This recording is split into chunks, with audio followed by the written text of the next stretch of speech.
Red, White, Blue, and You. Stories about America for all Americans.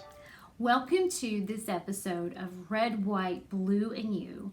I'm your host, Jane Hampton Cook. In the last episode, I shared with you that the original meaning of the flag is Union, and that's what the Continental Congress determined when they issued the first flag on June 14, 1777. But something left me puzzled. I wondered, why didn't Congress give us the meaning of the colors red, white, and blue when they adopted the first flag? Why was that missing? Then I made a discovery. On June 20th, 1782, Congress gave us the Great Seal of the United States. You've seen it. It's the eagle flying freely, independently, and on its breast is a red, white, and blue shield. And Congress pointed out that the colors on the shield were the same as in the flag, and then they gave us the meaning of red, white, and blue. And I wondered, why did it take them 5 years? Why didn't they do this in 1777? And sometimes it's easy to forget. The American Revolution was not a master plan, carefully planned out from the beginning to the end. It was very chaotic. And it occurred to me, in 1777, Congress didn't really know what those colors meant because they didn't understand the cost of freedom. They didn't have that perspective yet. But by 1782, they had that perspective. They knew what it meant to live loudly for liberty.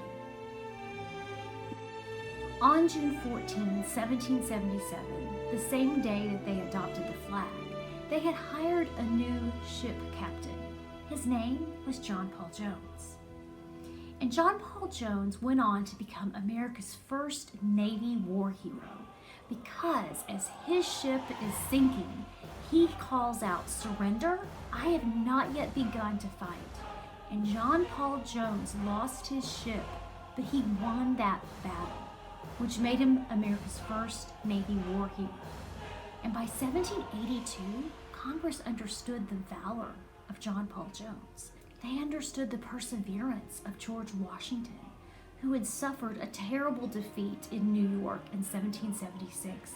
But by the end of the year, he had crossed the Delaware River and seized Trenton, resulting in a victory at the Battle of Trenton and then the Battle of Princeton. Washington had persevered with his army at Valley Forge in that awful winter where so many were cold and hungry, but he emerged with a new fighting force and won the Battle of Monmouth. Congress better understood that America had seen victories at Saratoga, and then the final victory came at the Battle of Yorktown in 1781, just months before they gave us the meaning of red, white, and blue. Today, people often try to take today's context and retroactively apply that to culture 100, 200, 300 years ago. That's called presentism. But presentism isn't the best way to look at the past. It's better to have perspective, to look at the facts, look at the circumstances, look at the stories, read what people said about themselves to try to understand their perspective. Then you can better understand how things have gotten better, how life has changed, how life has improved. That's a better way to look at history.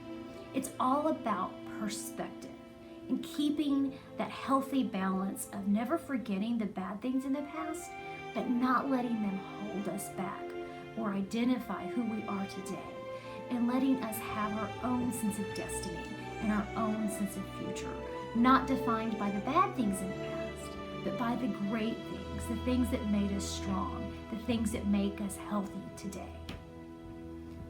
So now you know when Congress chose to give meaning to the colors red, white, and blue. But what do those colors mean? Well, I will tell you on future episodes of Red, White, Blue, and You. Thanks for watching. Be sure to subscribe and check out my books on Amazon.com. I'm Jane Hampton Cook.